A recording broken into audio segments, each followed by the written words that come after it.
1 क्या फेरेड से करोगे? ज्यादा हो सकता और जब है 1 एक फेरेड के लिए ही कंडीशन आपकी फेवर में नहीं है तो फिर इससे बड़ी कैसे हो सकती है? खुद ही बताओ मुझे। भाई मैं कहता हूँ आप बिल्डिंग की पहली मंजिल पे ही नहीं जा सकते, और आप कहते हो ठीक है सर पहली पे तो नहीं जा सकते लेकिन मैं 10वीं पे तो जा सकता हूँ, वैसे तो नहीं ना होगा। और जब आप में हिम्मत पहली पे जाने के लिए नहीं है तो 10वीं पे कैसे जाओगे? जब आपके पास कंडीशन 1 फेरेड के लिए ही मुमकिन नहीं है तो आप 2 फेरेड 3 फेरेड 100 फेरेड तक कैसे जाओगे? It is impossible.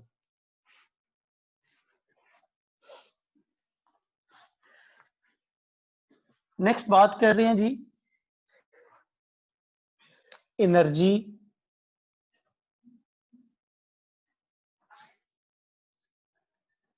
stored in capacitor। First करें ये कैपेसिटर की प्लेट्स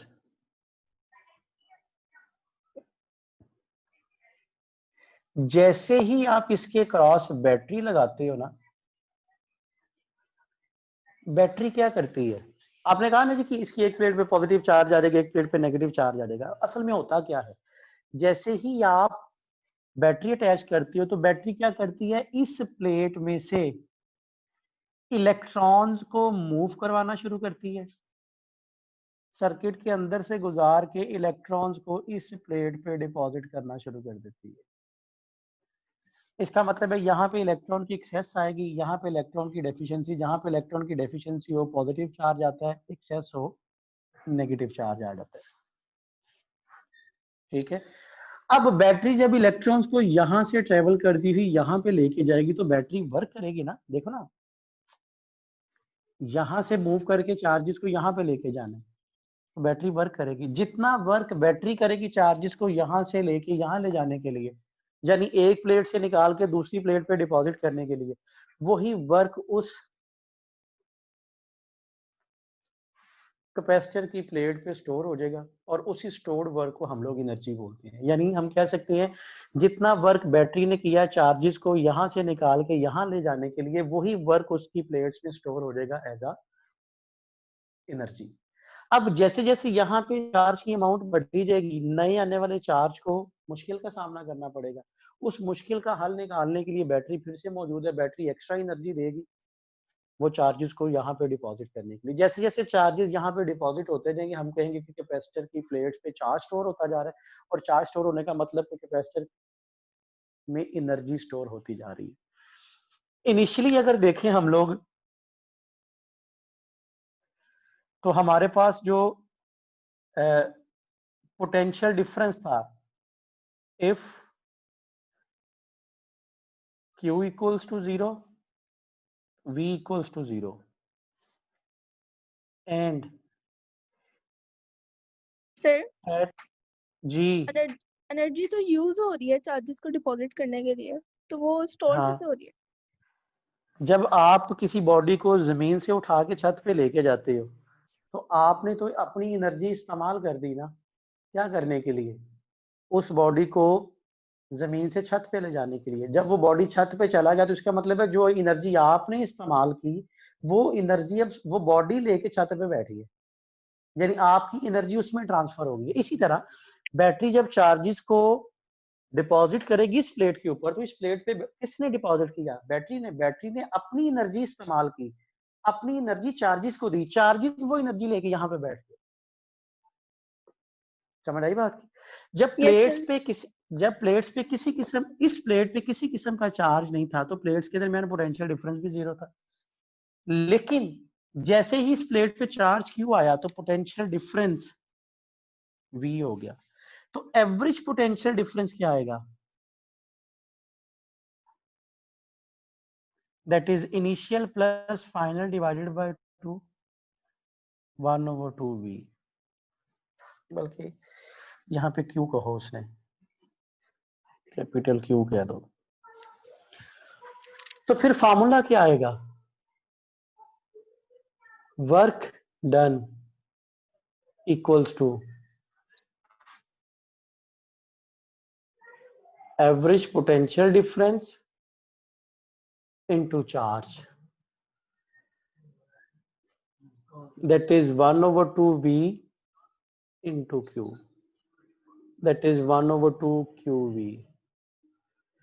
इतना वर्क बैटरी ने किया। जब इतना वर्क बैटरी ने किया तो यही वर्क स्टोर हो जाएगा किसमें, उस कैपेसिटर की प्लेट्स के दरमियान एज एन एनर्जी।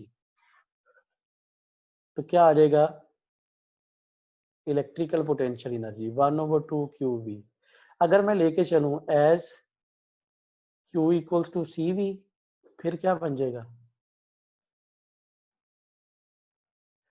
1/2 CV²। इसकी जगह CV पुट करोगे और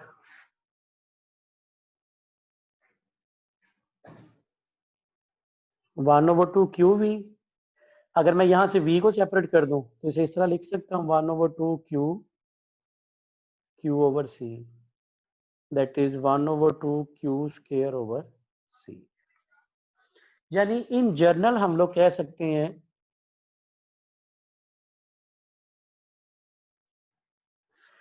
एनर्जी 1/2 QV, 1/2 CV², 1/2 Q²/C। ये तीनों रिलेशन एनर्जी के होंगे। सही है। और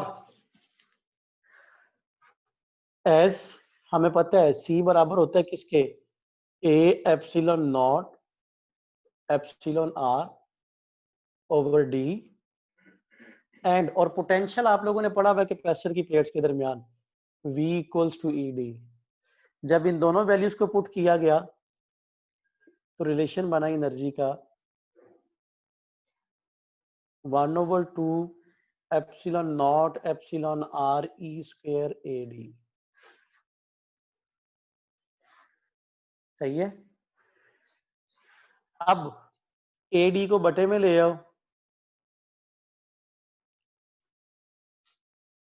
1/2 ε0 εr E²।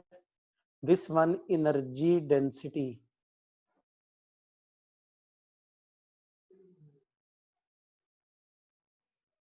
One over two constant, ε0 constant, εr constant. तो इसका मतलब है energy density is proportional to square of electric field. यानी कैपेसिटर की प्लेट्स के दरमियान जो एनर्जी स्टोर होती है वो हमेशा इलेक्ट्रिक फील्ड की फॉर्म में स्टोर हुआ करती है। अगर प्लेट्स के दरमियान इलेक्ट्रिक फील्ड डबल हो जाएगा तो स्टोर होने वाली, देखो एनर्जी भी इलेक्ट्रिक फील्ड के प्रोपोर्शनल है, एनर्जी डेंसिटी भी इलेक्ट्रिक फील्ड के प्रोपोर्शनल है। अगर क्या कर दोगे, इलेक्ट्रिक फील्ड को डबल कर दो, प्लेट्स के दरमियान इलेक्ट्रिक फील्ड को डबल कर दो, तो स्टोर होने वाली एनर्जी भी 4 गुना हो जाएगी, एनर्जी डेंसिटी भी 4 गुना हो जाएगी। क्लियर हो गया जी। ये रिलेशन याद होने चाहिए आपको।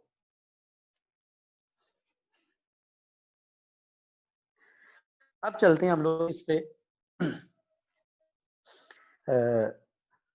क्या नाम, डाइलेक्ट्रिक मीडियम पे।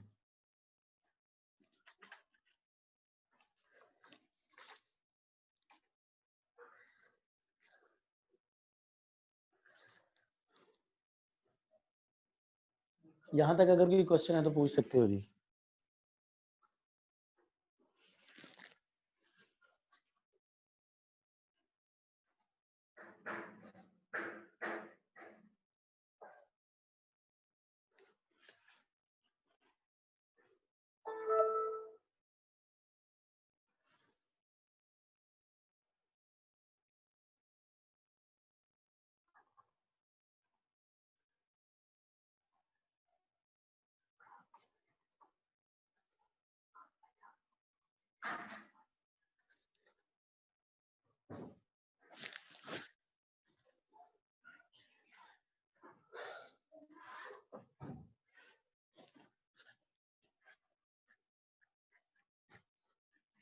जी अब बात करते हैं हम लोग कि कैपेसिटर की प्लेट्स के दरमियान अगर डाइलेक्ट्रिक मीडियम को प्लेस किया जाए तो क्या फर्क पड़ता है।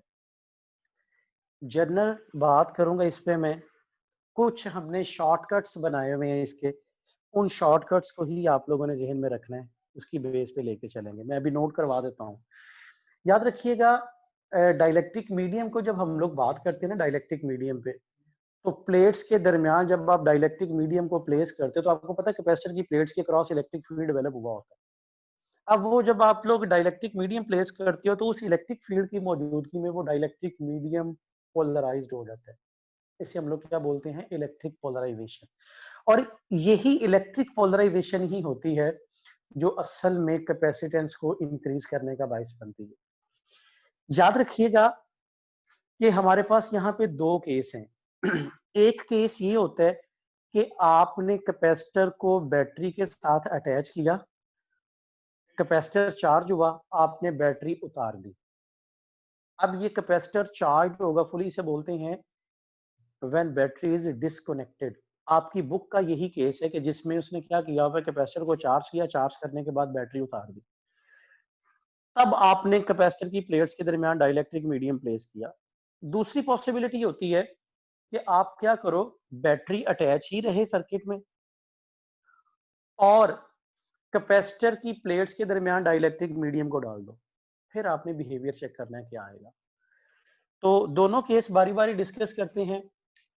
मैं डिस्कस करवा देता हूँ, लिख देता हूँ कि इफेक्ट्स क्या आएंगे, आपने सिर्फ ये इफेक्ट्स याद रखने हैं। Number 1, when battery is disconnected,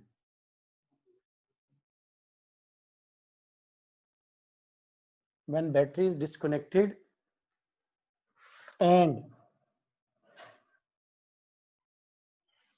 dielectric is introduced between the plates of capacitor.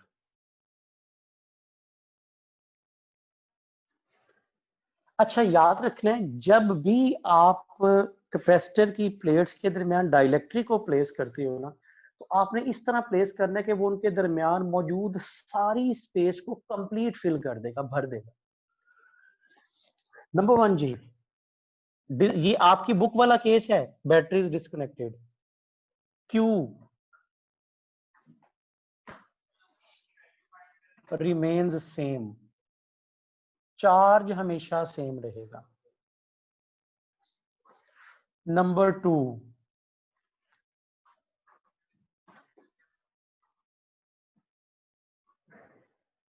Electric field decreases. Electric field decrease होने का मतलब जितना मीडियम प्लेस करने से पहले था, एप्सिलॉन आर टाइम डिक्रीज हो जाएगा, ई ओवर एप्सिलॉन आर आ जाएगा, कम हो जाएगा। नंबर 3, पोटेंशियल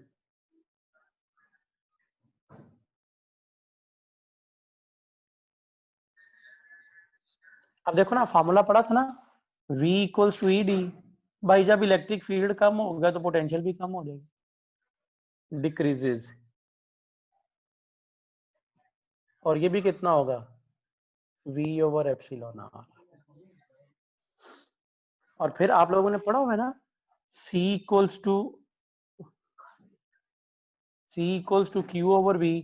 भाई जब चार्ज सेम है, चार्ज की अमाउंट सेम है, तो इसका मतलब क्या हो गया, ये डिक्रीज हुआ तो कैपेसिटेंस बढ़ जाएगी। नंबर 4,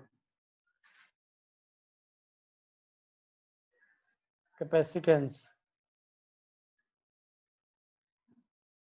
इंक्रीजेस, कितना आ जाएगा, C एप्सिलॉन आर आ जाएगी। Number 5, stored energy decreases, energy भी कम हो जाएगी। एनर्जी को U कह दो, U बाई एप्सिलॉन आर। ठीक है, फार्मूला बड़ा सीधा सही एनर्जी का पढ़ा था ना अभी थोड़ी देर पहले, 1/2 QV। अब आपको पता है Q तो कांस्टेंट है, तो V डिक्रीज होगा, एनर्जी भी डिक्रीज हो जाएगी। ये तब हम लोगों ने डिस्कस किया कि जब आपने कैपेसिटर को चार्ज करके बैटरी उतार दी और बैटरी उतारने के बाद कैपेसिटर की प्लेट्स के दरमियान आपने डाइलेक्ट्रिक मीडियम को प्लेस किया। अब अगर आगे चले हम लोग कि बैटरी कनेक्टेड हो when battery is connected and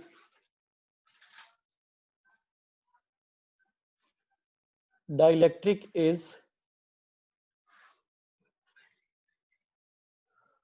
introduced between the plates of capacitor.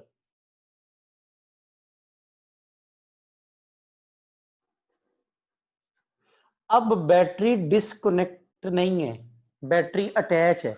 उस अटैचमेंट के दौरान ही आपने प्लेट्स के दरमियान क्या करना है, डाइलेक्ट्रिक मीडियम को रखना है। अब बताएं क्या होगा। नंबर 1, Q इंक्रीजेस, चार्ज बढ़ जाएगा। कितना हो जाएगा? Q एप्सिलॉन R, क्योंकि पोटेंशियल मुसलसल मौजूद है। अब बैटरी जब मुसलसल मौजूद है, number 2, electric field remains same, कोई फर्क नहीं पड़ेगा। भाई देखो ना, फॉर्मूला है ना, V equals to E D, V over D. जब आपने बैटरी कनेक्ट की हुई है, इसका मतलब है मुसलसल पोटेंशियल डिफरेंस दिए जा रही है, एक जितना ही। जब पोटेंशियल डिफरेंस कांस्टेंट तो इलेक्ट्रिक फील्ड भी constant. Number 3, potential difference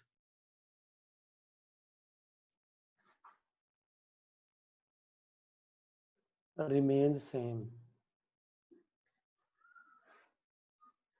Number 4, capacitance increases, क्या बन जाएगी? C epsilon R। अब कैसे फार्मूला ये पढ़ा था, C equals to Q over V। जब पोटेंशियल कांस्टेंट है और आपको पता है कनेक्टेड के केस में चार्ज बढ़ता है, जब चार्ज बढ़ेगा तो कैपेसिटेंस बढ़ जाएगी। एंड नंबर 5,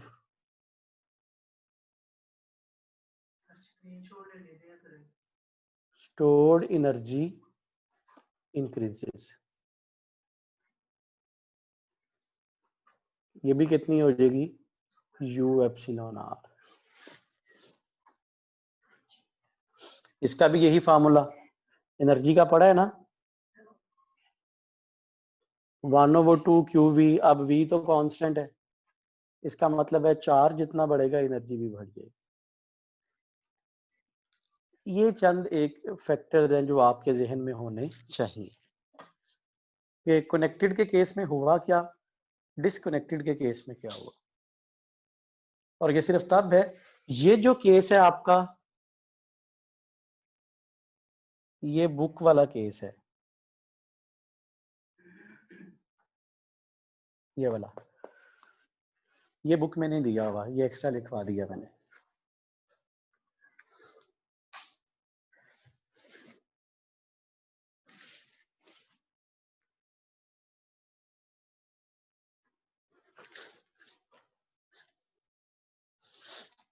जी यहाँ तक क्लियर है? सर जब बैटरी डिस्कनेक्टेड होगी और इलेक्ट्रिक पोलराइजेशन होगी तो चार्ज न्यूट्रल होके कम नहीं हो जाएगा?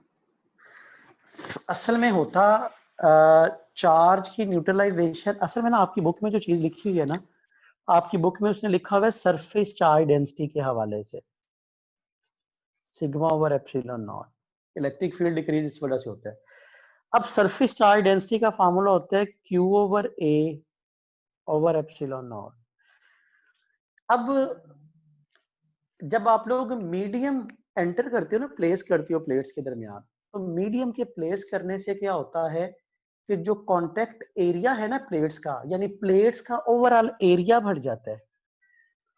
जब एरिया बढ़ जाएगा ना, तो एरिया बढ़ने से सरफेस चार्ज डेंसिटी कम हो जाती है। जब चार्ज डेंसिटी कम होती है तो इलेक्ट्रिक फील्ड कम होता है। हमें बताया यही जाता है कि जी आमतौर पे ऐसा होता है कि न्यूट्रलाइजेशन हो जाती है। नहीं, असल में ऐसा नहीं होता, क्योंकि आप लोगों ने पढ़ा है चार्ज तो हमेशा सेम रहता है, वो कांटेक्ट एरिया बढ़ जाता है, यानी प्लेट का इफेक्टिव एरिया बढ़ जाएगा। जब इफेक्टिव एरिया बढ़ जाएगा तो इफेक्टिव चार्ज डेंसिटी डिक्रीज हो जाती है। और आपकी बुक में देखो तो उसने कहीं भी ये वर्ड यूज नहीं, उसने एक ही वर्ड लिखा हुआ है कि चार्ज डेंसिटी इफेक्टिवली डिक्रीजेज, और वो किस वजह से होती है? एरिया बढ़ने की वजह से। ठीक है जी। आगे लास्ट आर्टिकल है इसका, that is the charging and discharging of capacitor. ठीक है जी, चलिए उससे डिस्कस कर रहे हैं और यूनिट वाइंड अप हो जाएगा।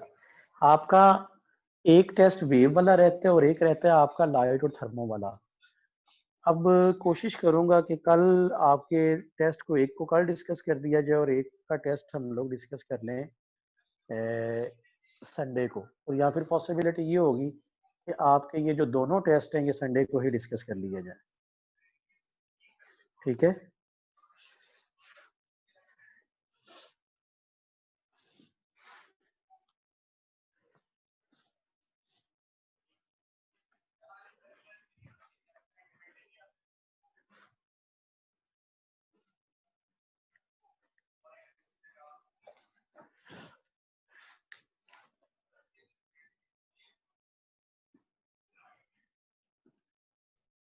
Charging and discharging of capacitor.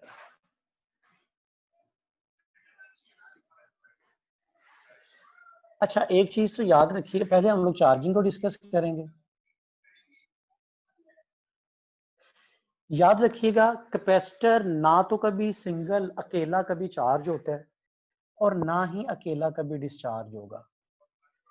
इसे चार्ज या डिस्चार्ज होने के लिए हमेशा एक रेजिस्टर का सहारा लेना पड़ता है, यानी ये हमेशा एक रेजिस्टर के थ्रू चार्ज होगा और एक रेजिस्टर के थ्रू ही डिस्चार्ज होगा। आरसी चार्जिंग के लिए इसे कनेक्ट कर दिया, जैसे ही कनेक्ट करेंगे कैपेसिटर की प्लेट पे चार्ज स्टोर होना शुरू हो जाएगा, ग्रोथ स्टार्ट हो जाएगी। और स्टोर होने वाले चार्ज का रिलेशन दैट इज, और याद रखिएगा स्टोर होने वाले चार्ज का relation that is Q equals to Q naught 1 minus E power minus T over R C. और ये क्या होता है? Charge store at time T, और ये क्या है? Maximum charge.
आपको मेरी आवाज सुनाई दे रही है जी?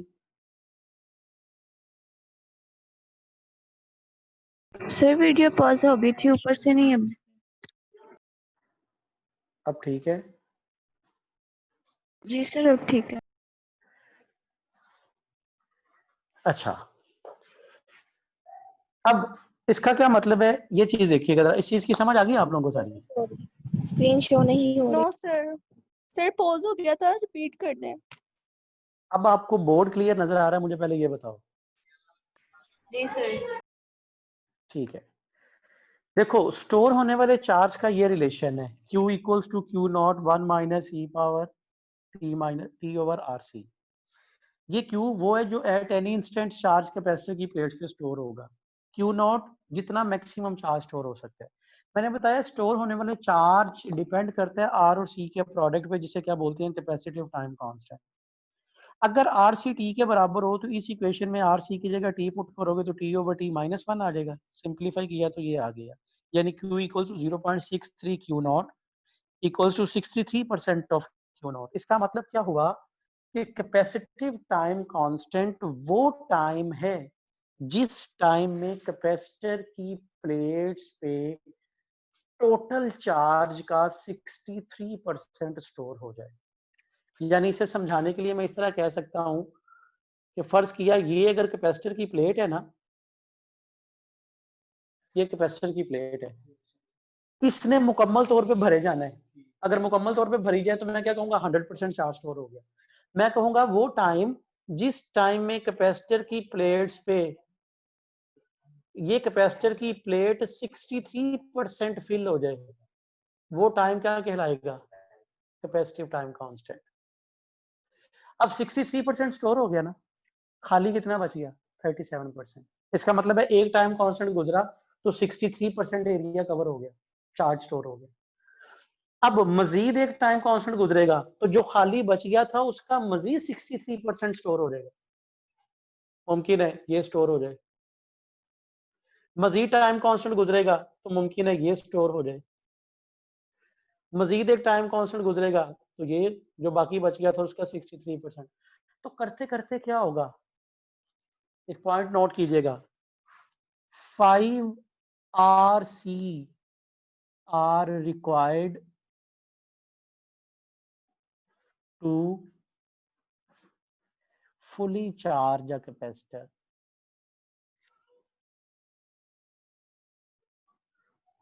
एक कैपेसिटर को मुकम्मल चार्ज करने के लिए 5 RC यानी कैपेसिटिव टाइम कांस्टेंट का 5 गुना टाइम होगा। ठीक है जी, 5 RC गुजरेंगे तो कैपेसिटर क्या हो चुका होगा, फुली चार्ज हो चुका होगा। अगर इसका ग्राफ ड्रॉ किया जाए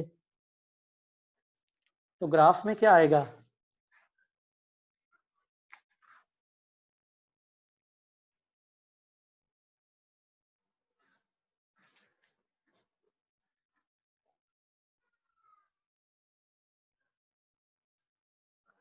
यहाँ पे है Q,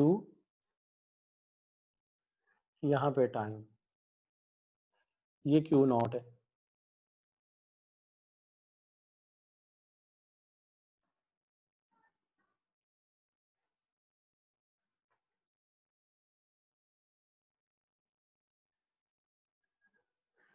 अब जरा गौर से देखो, यहाँ पे क्या आएगा, 0.63 क्यू नॉट। आगे लेके चलूंगा तो इस कर्व 1 के लिए और ये कर्व 2, इसके लिए टाइम ये आएगा और इसके लिए टाइम ये आएगा। इसका मतलब है कर्व 1 का स्मॉल आर सी है और कर्व 2 का large R C. Small R C का मतलब बड़ी जल्दी 63% स्टोर होगा और लार्ज आर सी का मतलब जरा टाइम लगेगा 63% स्टोर होने के लिए। इसका मतलब है जिसका टाइम कांस्टेंट कम होगा वो बड़ी जल्दी चार्ज होना शुरू हो जाएगा और जिसका टाइम कांस्टेंट ज्यादा होगा वो जरा देर से चार्ज होगा। यानी मैं कह सकता हूं स्मॉल आर सी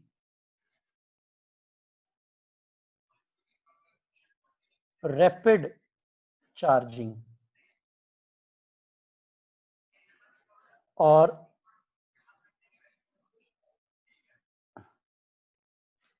लार्ज आर सी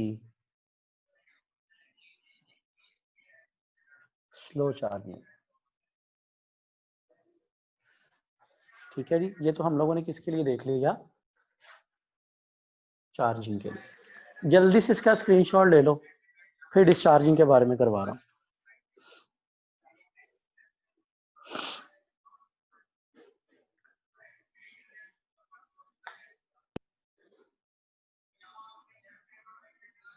कर दें। चार्जिंग और डिस्चार्जिंग का टाइम हमेशा सेम होता है?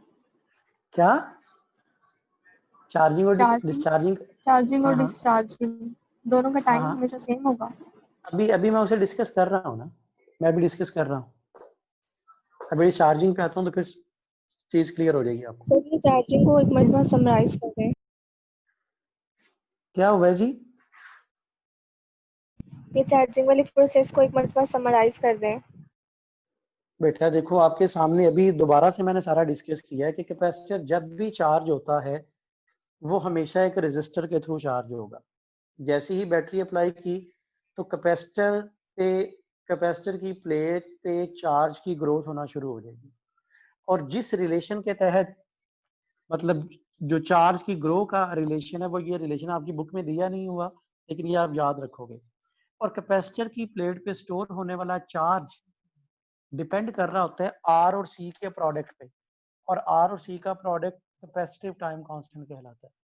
अगर मैं कहता हूँ आर सी टी के बराबर हो जाए, तो इस रिलेशन में आर सी की जगह टी लिख दिया, टी टी के साथ कैंसिल हो गया,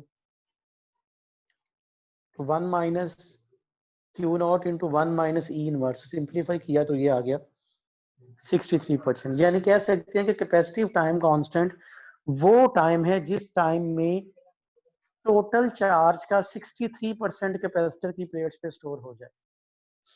इसका मतलब है एक कैपेसिटर पे for example 100 coulomb charge store होना था, तो कैपेसिटिव टाइम कांस्टेंट होगा जहां पे 63% स्टोर हो चुका होगा, बाकी कैपेसिटी 37 की बच गई। एक टाइम कांस्टेंट मजीद गुजरेगा तो उस 37 का मजीद 63% कवर हो चुका होगा, स्टोर हो चुका होगा। करते करते जब 5 आरसी 5 टाइम कांस्टेंट गुजरते हैं ना, तो कैपेसिटर फुली चार्ज हो चुका होता है। इस ग्राफ की मदद से हम लोगों ने आइडेंटिफाई किया कि भाई जिसके आरसी की वैल्यू कम होगी वो बड़ी जल्दी चार्ज होगा, और जिसके आरसी की वैल्यू ज्यादा होगी वो जरा स्लोली चार्ज होगी। अब हम लोगों ने डिस्कस करना है किसको, डिस्चार्जिंग को।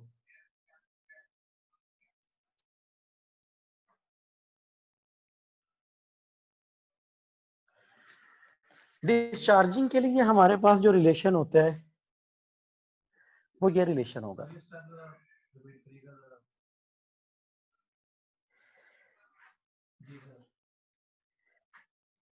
चार्ज स्टोर नहीं, चार्ज रिमेन्स आएगा यहां पे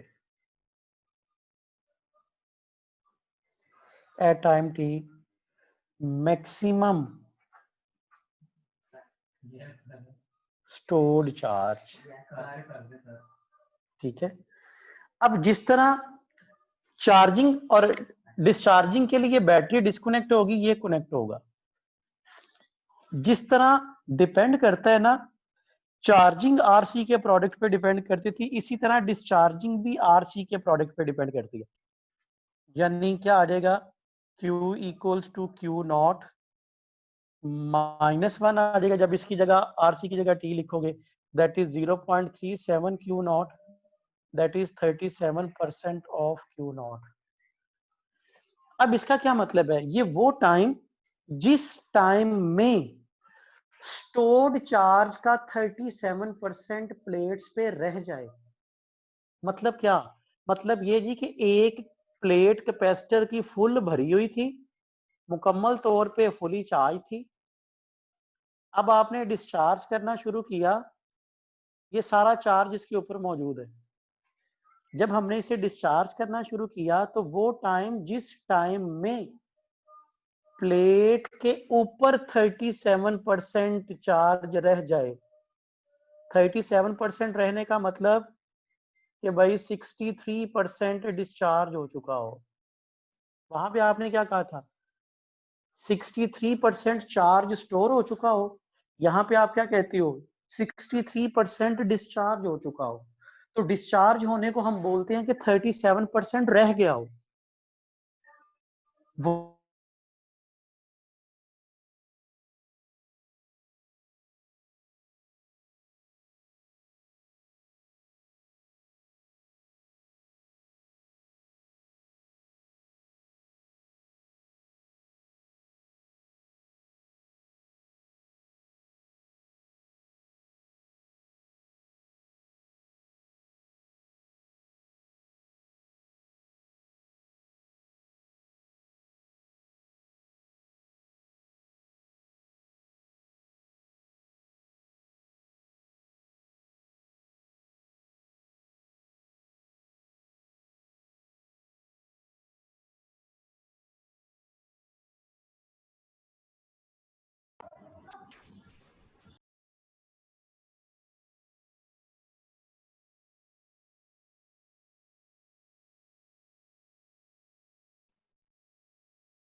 जी, आप लोगों को आवाज आ रही है मेरी? आ रही है सर। अच्छा, बात हो रही थी, मैंने कहा था कि जिस तरह चार्जिंग के दौरान आपने कहा था कि 37% 63% डिस्चार्ज हो जाता है। डिस्चार्जिंग चार्जिंग में कहा था कि वो टाइम जिस टाइम में टोटल चार्ज का 63% स्टोर हो जाएगा। यहाँ पे हम क्या कहेंगे कि वो टाइम जिस टाइम में टोटल चार्ज का 37% रह जाएगा। जिस तरह आप लोगों ने उसमें कहा कि 5 आरसीज गुजरते हैं तो कैपेसिटर फुली चार्ज हो चुका होता है, इसी तरह 5 आरसीज गुजरेंगे तो कैपेसिटर फुली डिस्चार्ज हो चुका होगा। अब डिस्चार्जिंग का अगर ग्राफ हम लोग ड्रॉ करें तो जरा देखिएगा डिस्चार्जिंग का ग्राफ कैसे बनेगा। ग्राफ ड्रॉ करें डिस्चार्जिंग का। ये stored charge Q not, capacitor discharge होना शुरू हुआ, ये आ जाएगा, ये आ गया। फर्ज किया ये था 0.37 Q नॉट। अब इसके लिए ये है RC टाइम, इसके लिए ये है। इसका मतलब है ये क्या है, लार्ज RC, और ये क्या है, स्मॉल RC। जिसके लिए RC की वैल्यू कम है उसके लिए टाइम भी कम है, और जिसके लिए RC की वैल्यू ज्यादा है उसके लिए टाइम भी ज्यादा है। इसका मतलब है जिसकी RC की वैल्यू कम होगी वो जल्दी डिस्चार्ज होगा, और जिसकी RC की वैल्यू ज्यादा होगी वो देर से डिस्चार्ज होगा। यानी मैं कह सकता हूं small RC means rapid discharging और large RC means slow discharging. यानी फिर मैं क्या कह सकता हूं कि जिसके RC की वैल्यू ज्यादा होगी वो स्लो चार्ज होगा, वो स्लो डिस्चार्ज होगा, और जिसके RC की वैल्यू कम होगी वो रैपिड चार्ज होगा और रैपिड डिस्चार्ज होगा। तो फिर हम क्या चाह रहे होते हैं कि कैपेसिटर कैसा होना चाहिए? भाई हम तो कहते हैं कि कैपेसिटर ऐसा हो जो चंद लम्हों में चार्ज हो जाए और लंबे अरसे तक चार्ज रहे। ऐसा मुमकिन नहीं होता, ठीक है। हमारे पास अभी तक कोई ऐसा कैपेसिटर अवेलेबल नहीं है कि जो बड़ी जल्दी चार्ज हो और लंबे अरसे तक चार्ज रहे। ऐसा मुमकिन नहीं है। जिसकी आरसी की वैल्यू कम होगी वो रैपिडली चार्ज होगा, रैपिडली डिस्चार्ज होगा। जिसकी आरसी की वैल्यू ज्यादा होगी वो देर से चार्ज होगा, देर से डिस्चार्ज होगा। ठीक है जी। तो ये टॉपिक था आपका charging and discharging of capacitor. Unit आपका इलेक्ट्रोस्टैटिक्स का वाइंड अप हो गया। कल हम लोग स्टार्ट करेंगे इंशाल्लाह करंट इलेक्ट्रिसिटी का यूनिट। इसका स्क्रीनशॉट ले लीजिएगा जी, बाकी इंशाल्लाह हम लोग अब कल देखेंगे।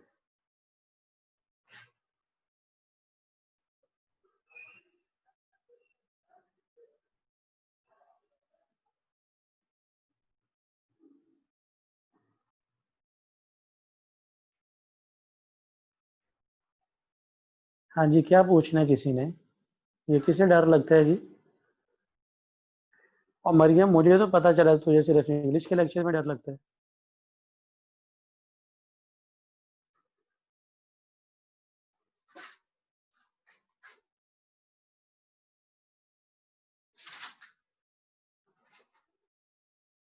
जी, कुछ है पूछने वाला?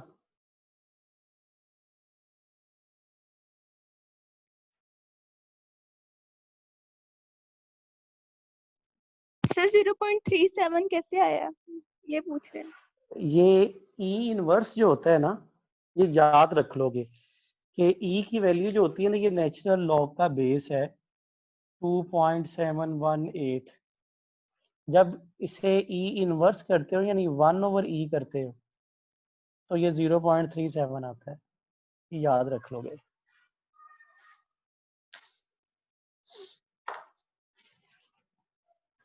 और बस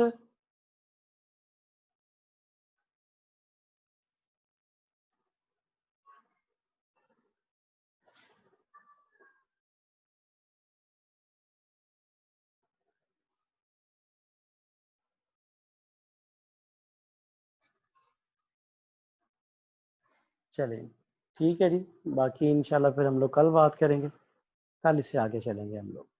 पढ़िएगा ज़रूर इसे, बाकी कल देखेंगे। ओके जी। अच्छा चलो ये सुन लो, लाइबा ने पूछा है कि ये 0 पॉइंट, अब जरा देखो इस तरह था ना, Q equals to Q naught 1 minus E inverse आता था, 1 माइनस 0.37, 1 में से 0.37 माइनस करोगे ना तो 0.63 आता है।